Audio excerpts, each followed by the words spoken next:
Olá, querido amigo, estimado irmão, estamos aqui para mais uma lição semanal, uma lição de suma importância, que nós aprendemos então a palavra do Senhor, lição da escola sabatina, e nos traz o tema vitória através da confiança. Vitória através da confiança, né, irmãos? Quando nós olhamos, né, esse tema maravilhoso, nós entendemos que temos vitória por meio da fé em Cristo. É por meio da fé em Cristo ou por meio da confiança em Cristo é que nós obtemos a vitória. Vitória sobre o pecado, vitória sobre as tentações, vitória sobre as provações, vitória sobre o medo, né? Então, com Cristo nós somos mais que vencedores, né? Em nossas vidas.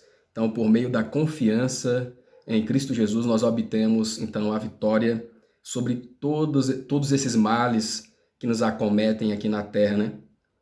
Quando nós nos entregamos, então, a Cristo, Deus opera em nós o seu querer e o seu efetuar. Quando nós nos entregamos a Cristo, nós somos libertos do pecado, somos libertos da escravidão do inimigo da nossa vida.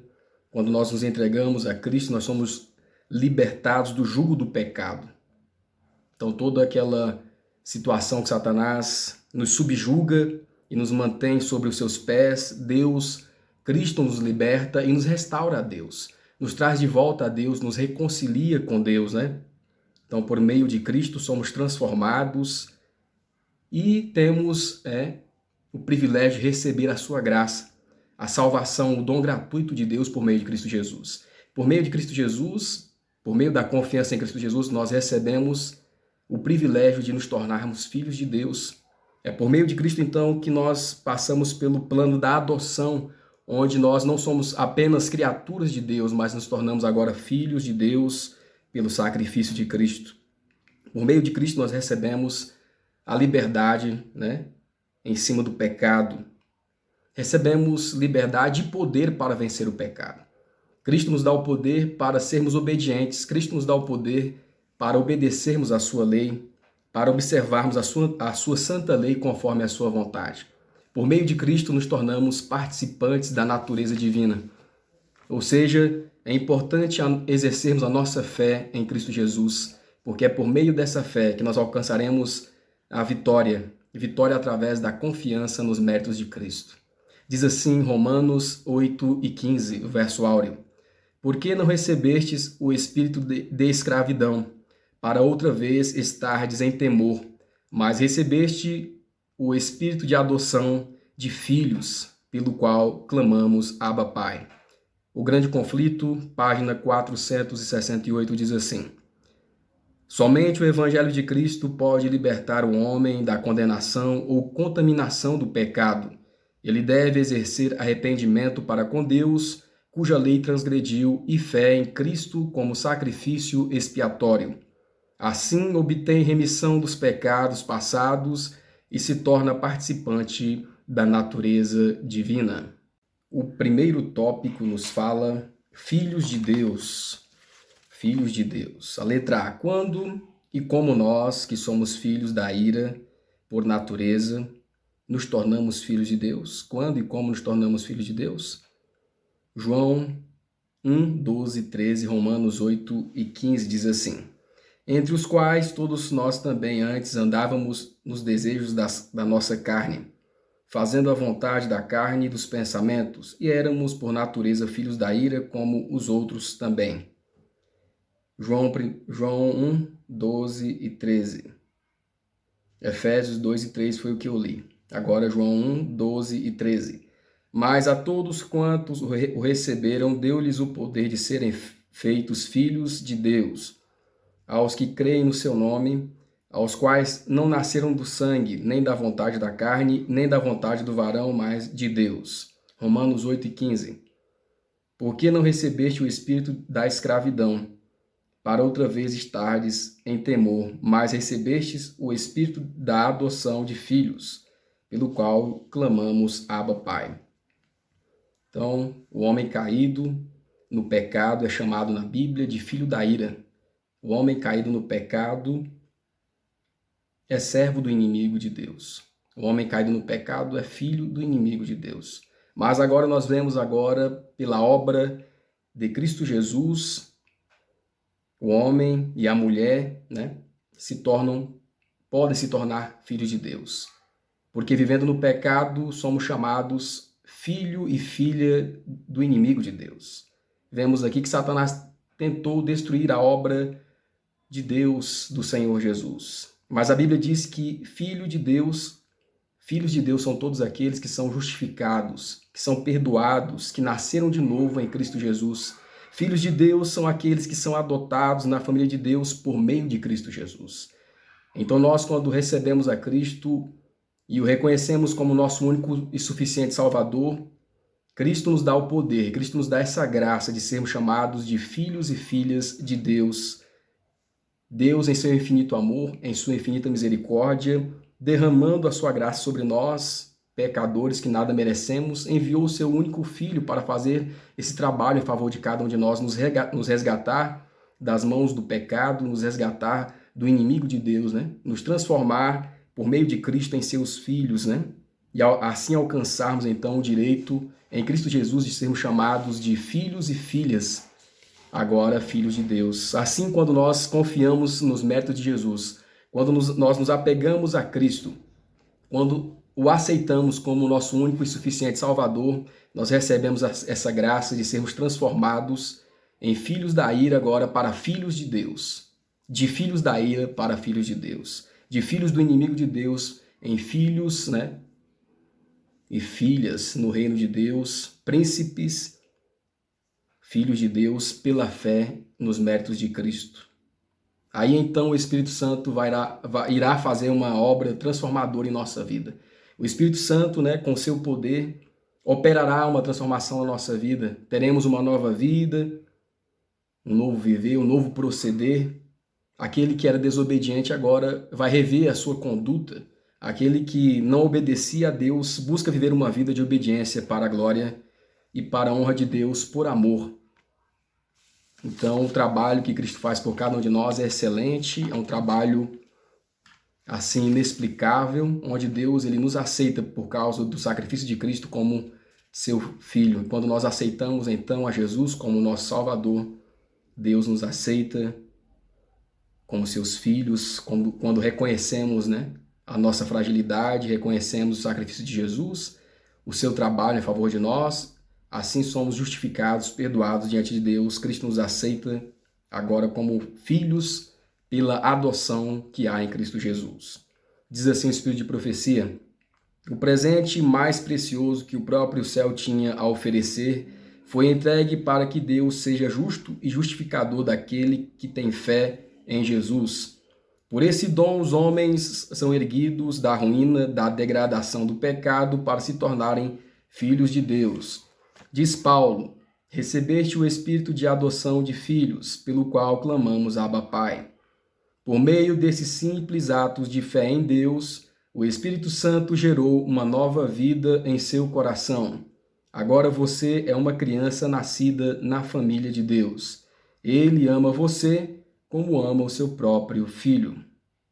A letra B. Após ser adotado como filhos de Deus, qual deve ser a nossa experiência? Gálatas 5,16, Colossenses 2, verso 6. Digo, porém, andai em espírito e não cumprireis a concupiscência da carne. Colossenses 2,6. Como, pois, recebeste o Senhor Jesus Cristo, assim também andai nele. Queridos, depois que nós recebemos então a graça de sermos transformados em filhos de Deus, nós precisamos manter essa filiação, precisamos manter essa adoção, ter uma nova experiência de vida, uma nova vida em Cristo Jesus, uma vida diferente daquela vida que nós levávamos anteriormente, que era uma vida de pecado. Agora, mudanças devem ocorrer na nossa vida, mudanças ocorrem em nossa vida. Somos transformados e então nós procuramos, viver uma vida de acordo com a vontade do Senhor. E somos transformados pela santificação diariamente, dia após dia, quando nós buscamos então fazer a vontade do Senhor, resistindo às vontades de Satanás por meio da nossa carne e obedecendo à vontade do Senhor. Vivemos uma vida no Espírito, uma vida onde alimentamos mais a vida espiritual e deixamos de lado as coisas carnais. Então o Espírito Santo vai produzindo em nós o fruto do Espírito: paz, amor, longanimidade, benignidade, domínio próprio, paciência, né? E buscamos não mais as nossas próprias vontades, nossos próprios desejos, mas sim agradar a Deus. Se recebemos então a Cristo Jesus como nosso único e suficiente Salvador, precisamos viver nele. Precisamos viver nele para ele. E esse é o procedimento do verdadeiro cristão. Uma vida que honra a Deus, uma vida que se coloca, né, aos pés do Salvador, que coloca a Cristo Jesus em primeiro lugar, e as outras coisas serão acrescentadas, porque todas as outras coisas cooperam para o bem daqueles que amam e obedecem a Deus. Diz assim a nota: agora que você se entregou a Jesus, não volte atrás, nem se separe dele, mas repita todos os dias: sou de Cristo. Que maravilha! E pertenço a ele. Peça-lhe que dê a você seu espírito e que o sustente pela graça. Assim você se tornou um filho de Deus quando creu nele e a ele se entregou. Então você deve viver nele. O segundo tópico nos fala sobre características dos filhos de Deus. Como a Bíblia descreve os verdadeiros filhos de Deus, 1 João 3, 1 a 3, 1 Pedro 1, 13 a 16, diz assim: vede quão grande amor nos tem concedido o Pai, que fôssemos chamados filhos de Deus. Por isso o mundo não nos conhece, porque não conhece a Ele. Amados, agora somos filhos de Deus, e ainda não é manifesto o que havemos de ser. Mas sabemos que quando Ele se manifestar, seremos semelhantes a Ele, porque assim como o é, o veremos. E qualquer que nele tem esta esperança, purifica-se a si mesmo, como também ele é puro. Portanto, cingindo os lombos do vosso entendimento, sede sóbrios, esperai inteiramente na graça que se vos ofereceu na revelação de Jesus Cristo. Como filhos obedientes, não vos conformando com as concupiscências que antes havia em vossa ignorância. Mas como é santo aquele que vos chamou, sede vós também santos em toda a vossa maneira de viver. Porquanto está escrito: sede santos, porque eu sou santo. Então, queridos, temos aqui as características dos verdadeiros filhos de Deus. Os verdadeiros filhos de Deus estudam a palavra de Deus. Os verdadeiros filhos de Deus buscam saber qual é a vontade do seu Pai, né? Por isso que os verdadeiros filhos de Deus obedecem ao seu Pai, buscam saber a vontade do seu Pai, porque estudam a palavra de Deus, buscam ser semelhantes a Cristo. Cristo era puro, também procuro ser puro. Cristo vivia uma vida se afastando do pecado, também procurarei ter uma vida me afastando do pecado, me abstendo das concupiscências desse mundo, dos prazeres desse mundo, do pecado, de tudo aquilo que afasta a vontade de Deus para a minha vida. E os verdadeiros filhos de Deus têm um estilo de vida, então, diferente do mundo. Os verdadeiros filhos de Deus não se conformam com as coisas desse mundo, não tomam a forma das coisas desse mundo, não buscam o estilo desse mundo. Os verdadeiros filhos de Deus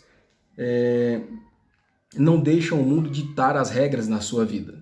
Antes, porém, buscam saber qual é a vontade perfeita de Deus para a sua vida, mas não vivem conforme as regras do mundo. Buscam saber qual é a vontade de Deus para a sua vida e buscam renunciar o pecado e viver uma vida de santificação pessoal, uma vida de santidade pessoal. A cada dia busca andar em santidade, assim como Cristo andou aqui nesta terra.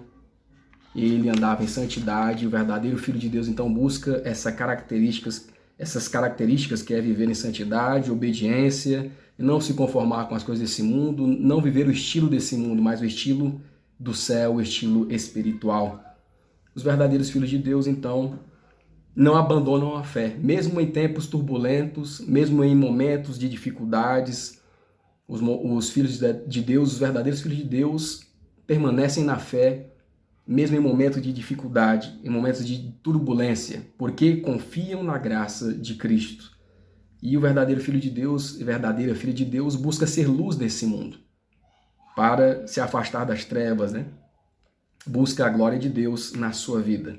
Um importante texto aqui da Pena Inspirada diz assim: o apóstolo Pedro procurou ensinar aos crentes a grande importância de evitar que a mente vagueie por temas proibidos e gaste energia com assuntos triviais.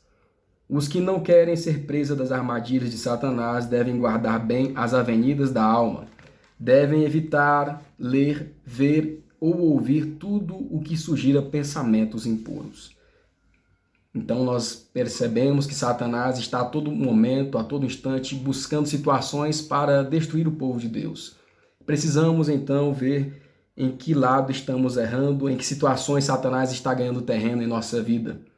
Nós, adultos, crianças, jovens, todos nós precisamos fazer uma reflexão na nossa vida e evitar aqui o que o apóstolo fala para evitarmos, porque o diabo está sempre em derredor buscando a quem possa tragar.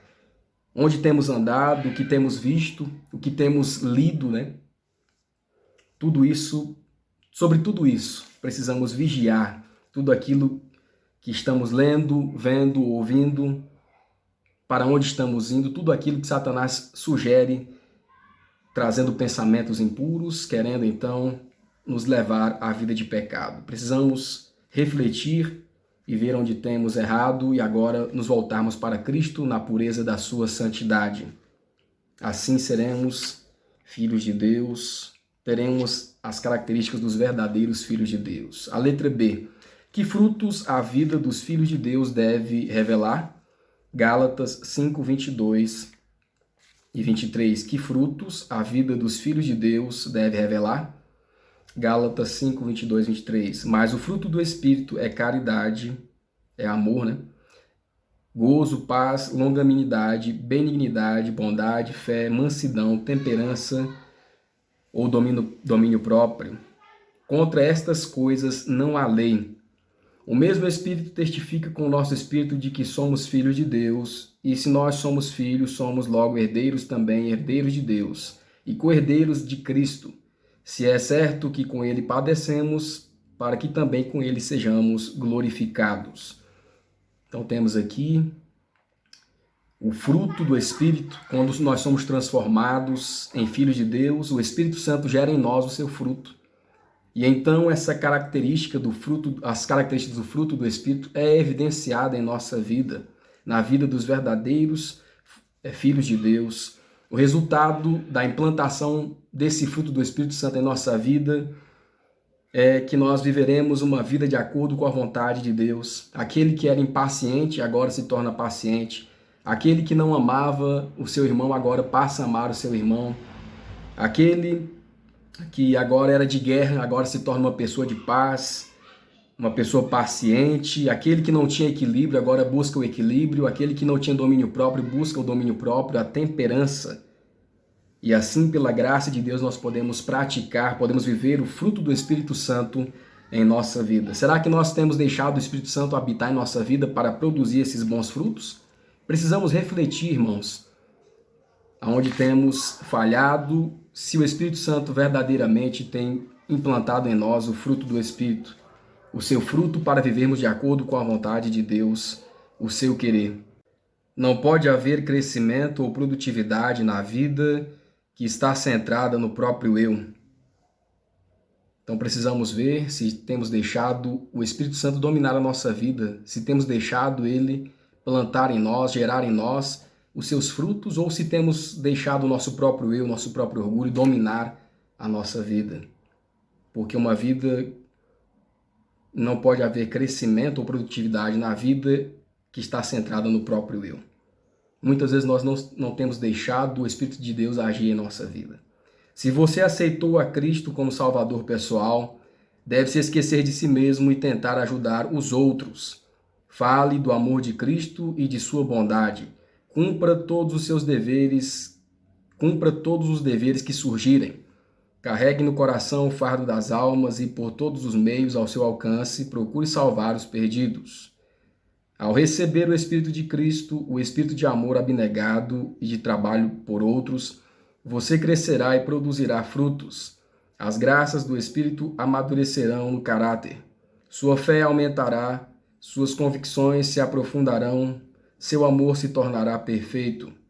Você refletirá cada vez mais a semelhança de Cristo em tudo que é puro, nobre e amável. Cristo espera com ansiedade pela manifestação de si mesmo em sua igreja. Quando o caráter de Cristo for perfeitamente reproduzido em seu povo, então ele virá reivindicá-los como seus. A letra C. Como Paulo explica o fruto do Espírito, o puro, abnegado amor, conhecido como caridade? 1 Coríntios 13, 4 a 8. Então, Paulo explica aqui sobre o fruto do Espírito, dando mais ênfase sobre o abnegado amor, uma das características do fruto do Espírito, que é a caridade, o verdadeiro amor, né? Ele fala assim, 1 Coríntios 13, 4 a 8. A caridade é sofredora, é benigna. A caridade, o verdadeiro amor, não é invejoso. A caridade não trata com leviandade, não se ensoberbece, não se porta com indecência, não busca os seus interesses, não se irrita não suspeita mal, não folga com a injustiça, mas folga com a verdade. Tudo sofre, tudo crê, tudo espera, tudo suporta. A caridade nunca falha, mas havendo profecias serão aniquiladas. Havendo línguas cessarão, havendo ciência desaparecerá. Então o verdadeiro amor, aqui Paulo vem trazendo, o verdadeiro amor como uma das características do fruto do Espírito Santo. Não é invejoso, não busca seus próprios interesses, tudo sofre, tudo crê, espera, né, em Cristo Jesus, não se alegra com as injustiças. Queridos, precisamos que o Espírito Santo implante então o seu poder, implante então o seu fruto em nós, nos regenere, nos transforme para cumprirmos a vontade de Deus. Muitas vezes vemos o quão longe estamos da vontade de Deus. Vemos que o Espírito Santo ainda talvez não tenha sido plantado em nossos corações, gerado em nossos corações, porque não temos dado lugar quanto à vontade do Senhor. Mas que possamos entender que a cada dia nós precisamos do Espírito de Deus para transformar as nossas vidas e nos tornarmos verdadeiros filhos de Deus. O amor não folga com a injustiça, mas folga com a verdade. Tudo sofre, tudo crê, tudo espera, tudo suporta. Esse amor nunca falha, nunca pode perder o valor. É um atributo celestial. Como um tesouro precioso, seu possuidor o levará para dentro dos portais da cidade de Deus. O terceiro tópico nos fala guiados e capacitados pelo Espírito Santo. A letra A. O que o Espírito Santo faz pelos filhos de Deus? Romanos 8, 26 e 27.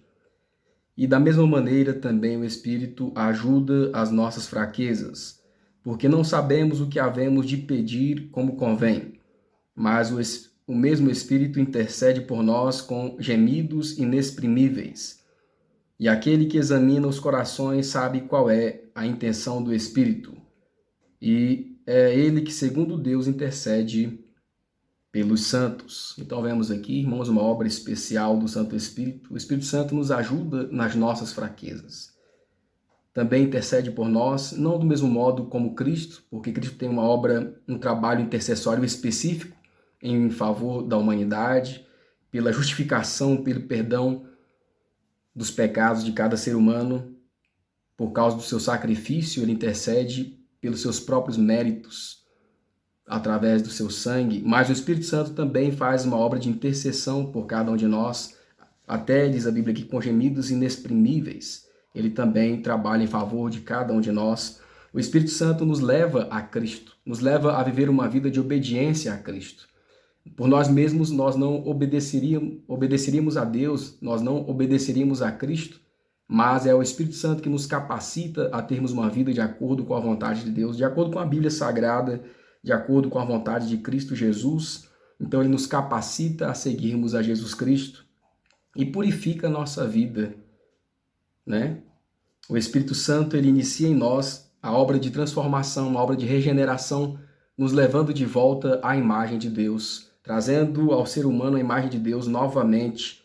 É o Espírito Santo que nos dá dons e talentos para que possamos usar no serviço da causa de Deus, para a sua honra e para a sua glória. É o Espírito Santo que nos dá o poder para vencer as fraquezas, para vencer o inimigo, vencer as tentações, e ele nos capacita a desenvolvermos a obediência à vontade de Deus. É o Espírito Santo que nos capacita a vivermos uma vida de obediência a Cristo e à sua palavra, aos seus mandamentos.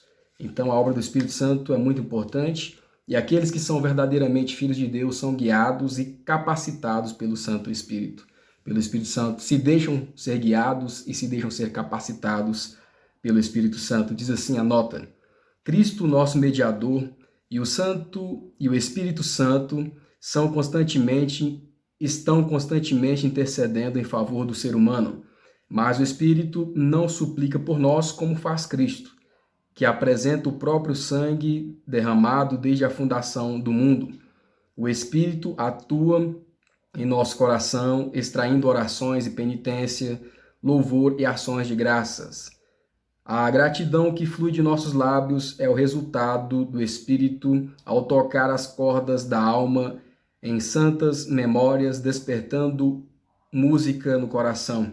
É o Espírito Santo que vai trabalhando silenciosamente no coração das pessoas das quais nós pregamos a palavra de Deus, vai germinando aquela semente e silenciosamente vai trabalhando e daqui a pouco nasce o fruto para a salvação.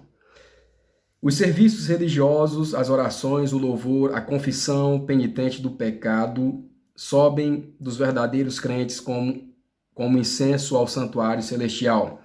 Mas ao passar pelos corrompidos canais da humanidade, ficam tão contaminados que, não fosse a purificação por sangue, jamais poderiam ter algum valor para Deus.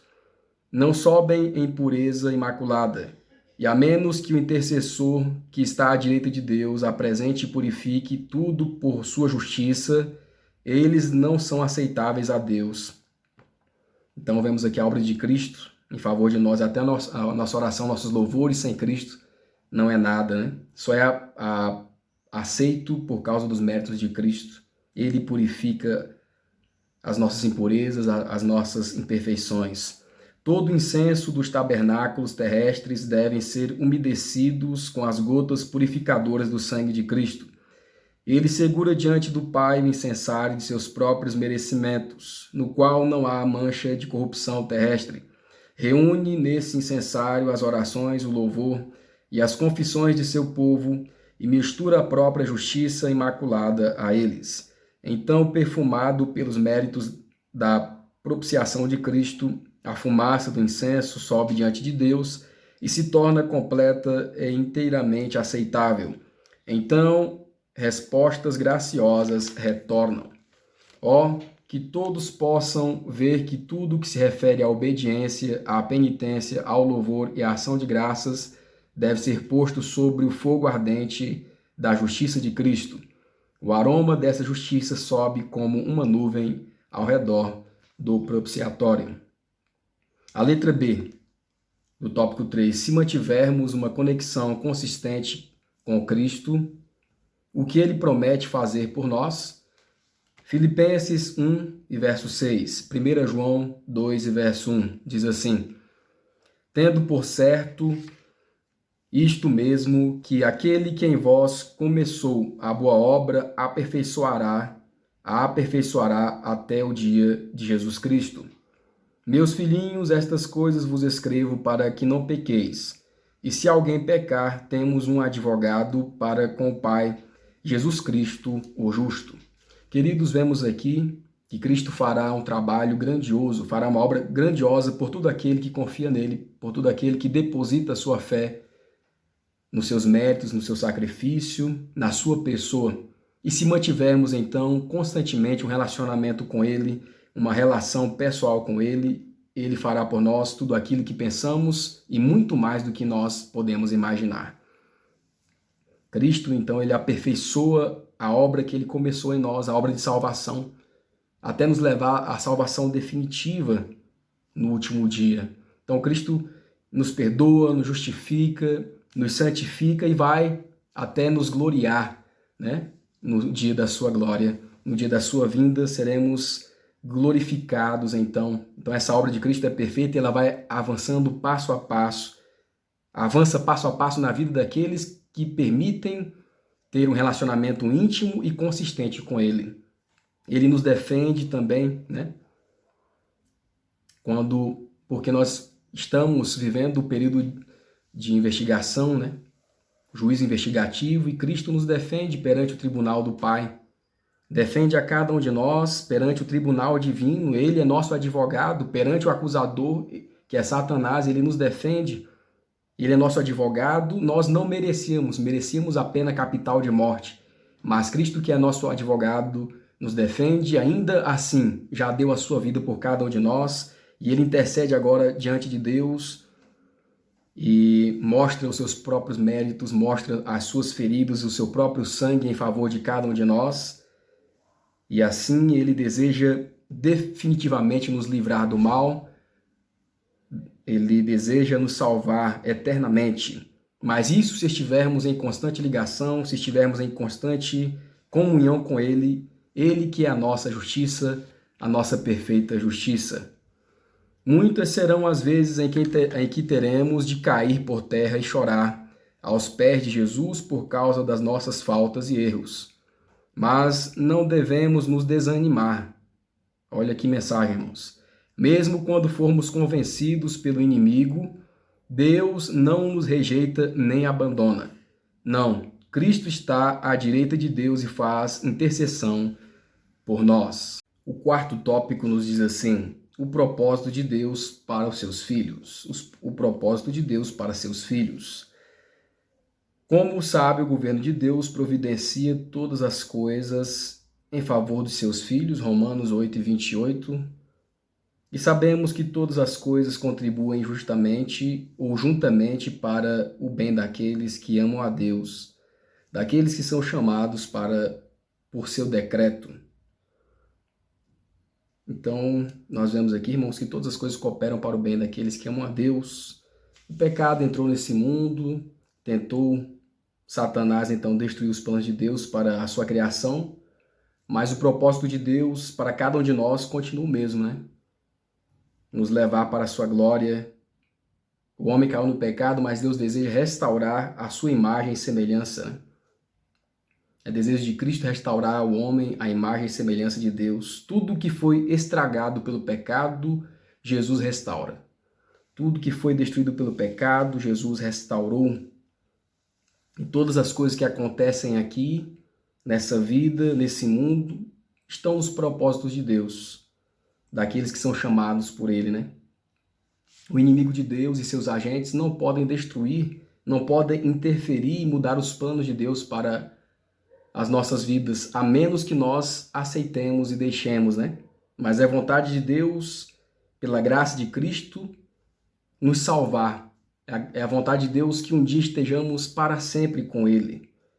Então o inimigo de Deus tenta mudar os planos de Deus para a nossa vida, mas a graça de Cristo nos envolve aqueles que aceitam a sua graça, aqueles que aceitam o seu beneplácito amor, e Ele é a nossa defesa. Então o propósito de Deus é que um dia, em breve esse dia chegará, é que um dia estejamos todos com Ele para sempre, lá no novo céu, na nova terra, uma nova vida, uma vida transformada em perfeita harmonia com Deus, em perfeição na sua presença eternamente. As situações desse mundo podem tentar nos impedir. As situações desse mundo podem nos oprimir. Os agentes humanos envolvidos por Satanás podem nos oprimir, podem tentar nos destruir. Poderão impedir a salvação, né, daqueles que depositam a sua confiança em Deus, mas não conseguirão. Pois aquele que deposita a sua salvação, a sua confiança em Deus, então é vencedor, porque depositou a sua confiança, a sua fé, exclusivamente em Cristo Jesus. E todas as coisas então contribuem para aqueles que amam a Deus, para aqueles que escolhem a Deus, a salvação em Cristo Jesus. A salvação é uma questão de escolha. Escolher estar ao lado de Cristo, viver para Ele. A presença do Pai envolvia Cristo, e nada aconteceu a Ele a não ser aquilo que o amor infinito permitiu para a bênção do mundo. Ali estava a fonte de conforto do Salvador, que também é a nossa. Aquele que está imbuído do Espírito de Cristo permanece em Cristo. O golpe que atinge recai sobre o Salvador. O golpe que o atinge recai sobre o Salvador, que o envolve com sua presença. Tudo o que chega até ele vem de Cristo. Ele não precisa resistir ao mal, pois Cristo é a sua defesa. Nada pode tocá-lo, exceto com a permissão do nosso Senhor, e todas as coisas permitidas contribuem juntamente para o bem daqueles que amam a Deus. Estude a história de José e Daniel. O Senhor não impediu a conspiração de homens que queriam lhes fazer mal, mas ele fez com que todas as ciladas atuassem para o bem de seus servos, os quais, em meio a provações e conflitos, preservaram a fé e a lealdade. A letra B. Embora Deus conheça o futuro de todos, o que ele predestina para a vida de seus filhos, Romanos 8, 29, João 1 e 12. Porque os que dantes conheceu, também os predestinou para serem conforme a imagem de seu Filho, a fim de que seja ele o primogênito entre muitos irmãos. Mas a todos quantos o receberam, deu-lhes o poder de serem feitos filhos de Deus, aos que creem no seu nome. Então nós vemos aqui, irmãos, que Deus nos formou para sermos conforme a sua imagem, para sermos conforme a sua vontade, nos predestinou para a sua glória. Mas para alcançarmos essa glória, precisamos exercer fé em Cristo Jesus, né? Ele nos predestinou para sermos filhos e filhas de Deus, mas se aceitarmos a Cristo Jesus, né? Deus, ele não nos obriga. Deus nos dá o livre-arbítrio. Ele respeita a nossa escolha. Seremos filhos e filhas de Deus se aceitarmos a Cristo. Então, aqueles que aceitam a Cristo, agora que o reconhecem como Salvador, Deus os predestina para a obediência. E aqueles que obedecem alcançarão o céu. Aqueles que são fiéis a Deus são capacitados para alcançar o céu, né? Essa predestinação aqui não é a predestinação que o mundo prega. Mesmo que você fizer qualquer coisa, você está salvo. Não, não é isso. Essa predestinação aqui, que vem pela palavra de Deus, é que todos os que aceitam a Cristo como seu único e suficiente Salvador, o seu objetivo é nos levar à obediência a Deus, à lei de Deus. O seu objetivo é nos levar, então, em obediência à lei de Deus e, por fim, sermos salvos pela graça de Cristo, nos levando de volta a Deus. A nota vai nos explicar muito melhor. Possibilidades maravilhosas são fornecidas para todos aqueles que têm fé em Cristo. Nenhum muro é erguido para impedir a salvação de qualquer alma vivente. Que texto maravilhoso, né, irmãos? Nada pode impedir a salvação daqueles que depositam, né, a sua fé, a sua vida nas mãos de Cristo, que depositam sua fé única e exclusivamente em Jesus. A predestinação ou eleição de que Deus fala inclui a todos os que aceitam a Cristo como Salvador pessoal. Então a predestinação está ligada. Aceitou a Cristo, então você estará predestinado com essa predestinação, né? Para ser salvo, aceitando a Cristo. Então o meio é Cristo Jesus para sermos predestinados, né? Para alcançarmos então a glória de fato. A predestinação ou eleição de que Deus fala inclui todos os que aceitam a Cristo como Salvador pessoal, que retornarão à lealdade, à perfeita obediência a todos os mandamentos de Deus. Então, o objetivo dessa predestinação é levar todos à obediência à lei de Deus e, por fim, sermos salvos pela graça do Senhor por meio de Cristo.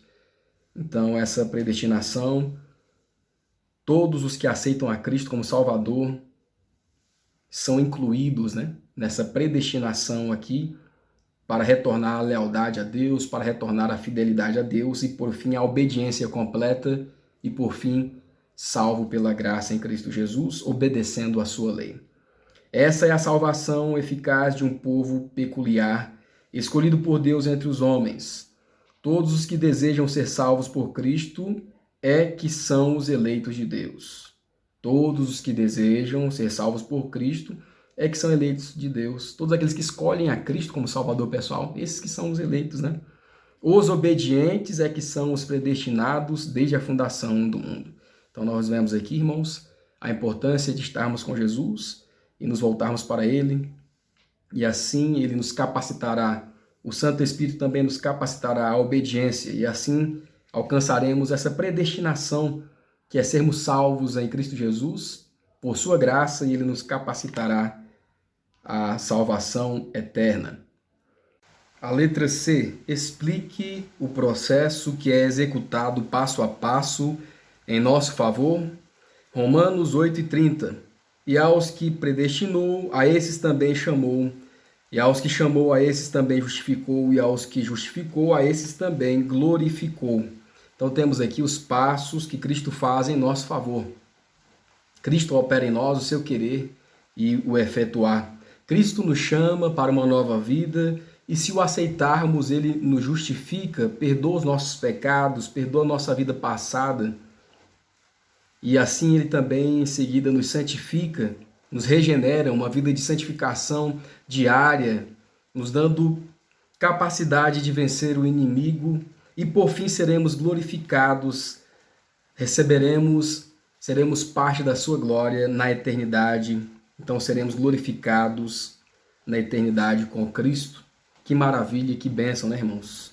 É o propósito de Deus para cada um de nós, é o desejo dele para cada um de seus filhos.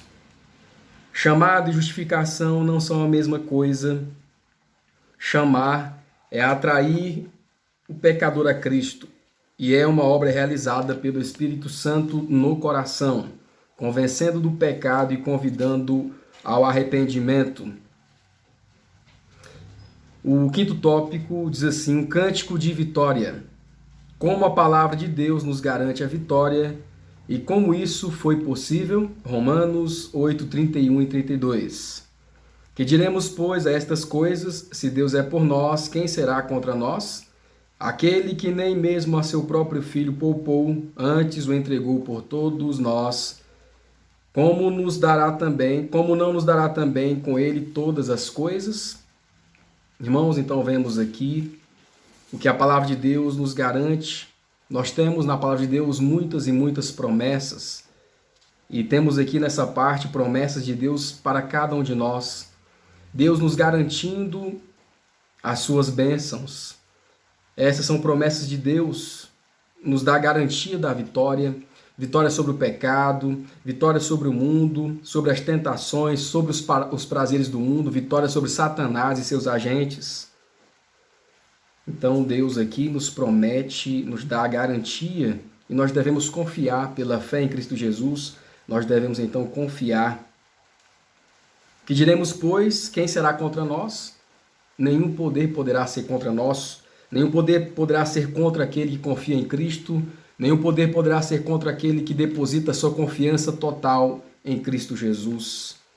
Então teremos o favor de Deus Pai, nós temos o favor do Deus Filho, nós temos o favor de Deus, o Espírito Santo. Nós podemos ver aqui que toda a divindade está em movimento, está empenhada em nos salvar. Que maravilhoso é saber disso, né, querido? Basta aceitarmos então o convite de Deus para uma nova vida, para uma vida transformada. Esse é o desejo de Deus para cada um de nós, e Ele então nos promete a vitória sobre o pecado, sobre o mundo, sobre o diabo, e toda a divindade está envolvida nesse processo por meio de Cristo Jesus, fazendo o trabalho de salvação em nossa vida, e ao final poderemos cantar o cântico da vitória, o cântico de Moisés. A letra B. O que Deus faz por nós quando estamos conectados a Ele? Alguém pode perguntar, mas como posso estar conectado a Deus? Como é que posso estar ligado a Deus? Através da oração, através da comunhão, através do estudo da palavra de Deus diariamente. É o alimento espiritual, é a comunhão com Deus, né? Tudo isso nos faz estar ligados à palavra de Deus, estar ligados a Ele, conectados 24 horas, né? 24 horas se assim desejarmos, né? Mas se estivermos em plena obediência à vontade de Deus, estaremos ligados a Ele 24 horas. A nossa oração, a nossa comunhão com Deus, o estudo da sua palavra, tudo isso nos faz estar conectados com Deus. Jesus dizia assim, a minha comida e a minha bebida é fazer a vontade do meu Pai. E que esse também seja o nosso desejo, que seja a nossa vida prática. O que Deus faz por nós quando estamos então conectados com Ele? Deus faz por nós, nos dá a vitória por meio de Cristo Jesus. Em todas as situações que nós passarmos nesse mundo, Ele nos dará a vitória para aqueles que confiam em Cristo Jesus, aqueles que confiam e obedecem os seus mandamentos, né? Quando nós mantemos o nosso olhar fixo em Jesus, nós somos transformados de glória em glória em Cristo Jesus, então recebemos a bênção da justificação, o perdão dos pecados, recebemos a bênção da santificação, a transformação diária, a capacitação diária para vencermos o maligno e receberemos futuramente a participação na glória de Cristo, seremos glorificados juntamente com Cristo e seremos efetivamente filhos e filhas de Deus para sempre, quando alcançarmos a eternidade. Hoje já temos à disposição essas bênçãos e lá na eternidade serão efetivadas eternamente. Estaremos com Cristo e assim gozaremos da salvação na sua presença. A palavra do Senhor diz assim em Romanos 33, verso a 39, guarde essas bênçãos para a sua vida, essas promessas. Quem tentará acusação contra os escolhidos de Deus? É Deus quem os justifica. Quem os condenará? Pois é Cristo quem morreu, ou antes quem ressuscitou dentre os mortos, o qual está à direita de Deus e também intercede por nós. O que nos separará do amor de Cristo? A tribulação, a angústia, ou a perseguição, ou a fome, ou a nudez, ou o perigo, ou a espada? Como está escrito, por amor de ti somos entregues à morte todo dia, fomos reputados como ovelhas para o matadouro. Mas em todas estas coisas somos mais do que vencedores por aquele que nos amou. Porque estou certo de que nem a morte, nem a vida, nem os anjos, nem os principados, nem as potestades, nem o presente, nem o porvir, nem a altura, nem a profundidade, nem alguma outra criatura nos poderá separar do amor de Deus que está em Cristo Jesus, o nosso Senhor. Que bênção, que maravilha poder saber das bênçãos que Deus tem para cada um de nós e já tem começado a operar na nossa vida. Diz assim o Espírito de profecia: Cristo está pleiteando por sua igreja nas cortes celestiais do alto, pleiteando por aqueles por quem pagou o preço da redenção. Então Cristo faz por nós ainda a intercessão, nos dá o perdão dos nossos pecados, nos dá o verdadeiro arrependimento para pedirmos perdão dos nossos pecados, e intercede por nós na corte do alto em favor de cada um de nós. Ele pagou o preço da sua redenção pelo seu sangue. Séculos e eras nunca podem diminuir a eficácia de seu sacrifício expiatório. Nem a vida, nem a morte, nem a altura, nem a profundidade podem nos separar do amor de Deus que está em Cristo Jesus. Não porque o tenhamos agarrado com muita firmeza, mas porque Ele é que nos segura com muita força. Se a salvação dependesse de nossos esforços, não seríamos salvos, mas ela depende daquele que está por trás de todas as promessas. Nosso apego a Ele pode parecer fraco, mas seu amor é o de um irmão mais velho. Enquanto mantivermos nossa união com Ele, ninguém poderá nos arrancar das suas mãos. Queridos amigos, estimados irmãos, que Deus nos abençoe, nos ajude, nos dê o seu entendimento para compreendermos a sua palavra.